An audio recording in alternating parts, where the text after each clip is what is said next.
a controlled demolition. All right, so you believe that the buildings came down in a controlled demolition, right? Well, I don't believe it. I've looked at the evidence, you're and right, the evidence is overwhelming. All right, the evidence is overwhelming to you because you're Sure a conspiracy nut, but no, you know, actually, putting all that of you, aside. I ask your viewers to take... Okay. Now, in this one, I'm sure you caught the obvious part, but you probably did not catch the neuro-linguistic programming. What exactly is neuro-linguistic programming? Simply put, it's dual meaning that is speaking to the subconscious.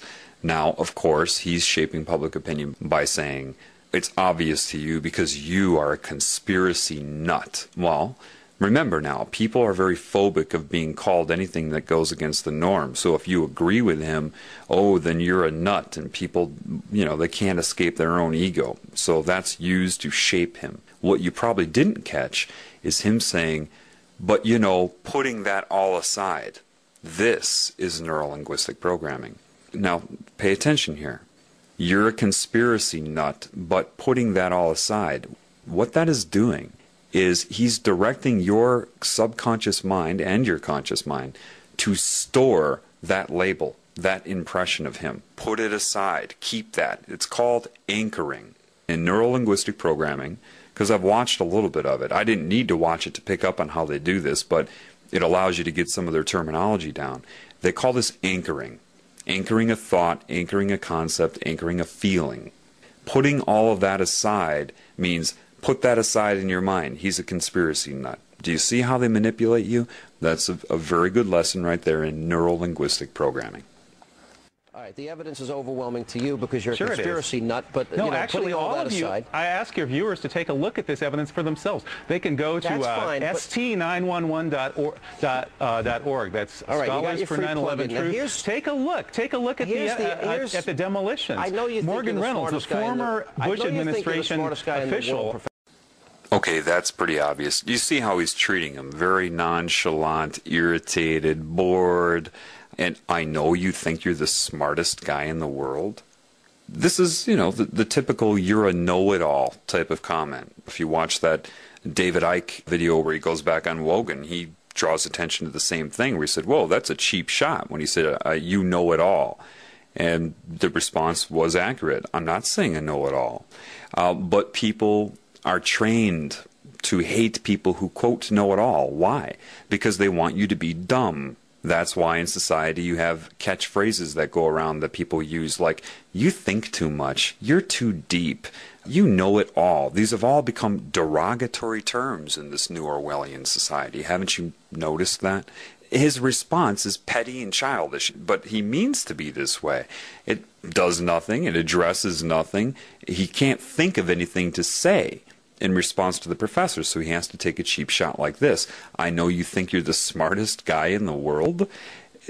That should be obvious to you, that is just overdoing it, creating, manifesting an insult, just again for one reason and one reason only, to disrupt his thinking and to program your mind on how to view him.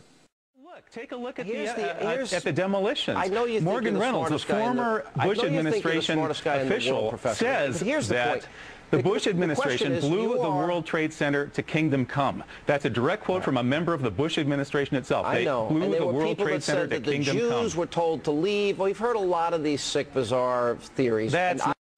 Okay, so suddenly he's an anti-Semite? When did that come about? I didn't hear him say anything about the Jews. What he's doing here is he's trying to link him to anti-Semitism. That's what they want to do. Now, anybody that's really trying to speak the truth in this world has no interest in focusing on a group or even an individual.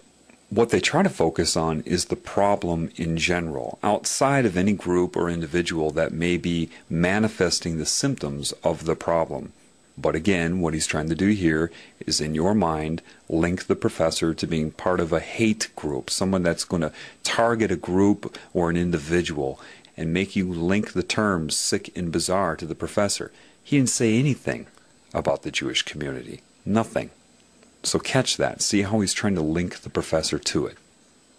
The World Trade Center to kingdom come. That's a direct quote from a member of the Bush administration itself. I know. They blew the World Trade Center to kingdom come. The Jews were told to leave. Well, we've heard a lot of these sick, bizarre theories. And I don't believe any of them, but you're allowed to believe what you want, but that's not what's at hand here.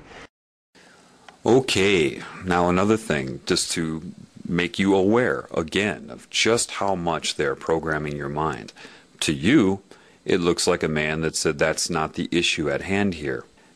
You need to start learning their language. Their language is dual meaning, which goes hand in hand with neuro-linguistic programming. The issue at hand here, what he's doing is directing the professor to look at his hand. Now, why would he have the professor look at his hand? Well, if you look at his hand right now, you see it as what you've been told is the OK sign, right? Well, let's show you what it really means.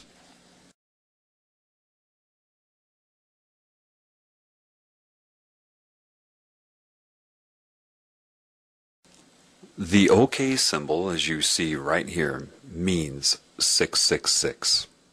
For some reason, 666 has some sort of control over the mind. Now, it could have something to do with the beast computers many of you have read about. It's sorcery. It is putting a hex on somebody. It is subconscious symbolism that somehow affects some people. It doesn't affect everybody. But he's using that, and he was directing the professor to look at his hand to use sorcery on him. It's not that one thing will work. They try to use as many combinations of things as they can. But that is a symbol, and it means 666, and that is why he told him to look at his hand, or the issue at hand here told his mind subconsciously to look at his hand. Do you see? And that is what just occurred there. That's not what's at hand here, meaning you are not allowed to believe what you want. And that also tells the population looking at him, because remember, he is also talking to people that are watching television. And so they are also instructed to look at his hand subconsciously or take notice of it subconsciously. And when he says you're allowed to believe what you want, but that's not what's at hand here, he's saying with the 666 rule over your mind, you are not allowed to believe what you want, and that speaks to your subconscious mind and programs people to not think. And that's what it means all around and all together. That's what just happened. But you're allowed to believe what you want, but that's not what's at hand here. The issue is whether or not you, with your bizarre theories, are the best. I think you have the bizarre theory. You think it was 19 bucks? Okay, again saying his issues, his views are bizarre, right?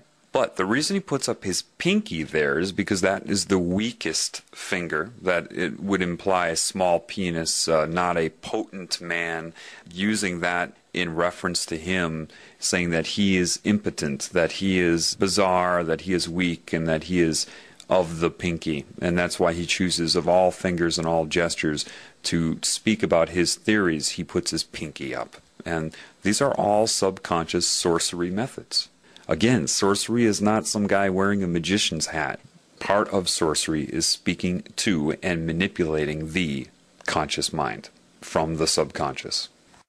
Well, it's a question of science. You, with your bizarre theories, are the best. I think you have the bizarre theory. You think it was 19 guys with box cutters led by a guy on dialysis in a cave in Afghanistan? That's ridiculous. Yeah. I mean, that's the craziest conspiracy theory of all of them. Mm-hmm. Okay, I wish I had the Twilight Zone music. Now, here's my next... See, all he can say is something to discredit him. I wish I had the Twilight Zone music. And then the people watching the televisions that say, yes, that must be weird. Twilight Zone music is weird. And the honest and credible news reporter is saying that about him. Okay?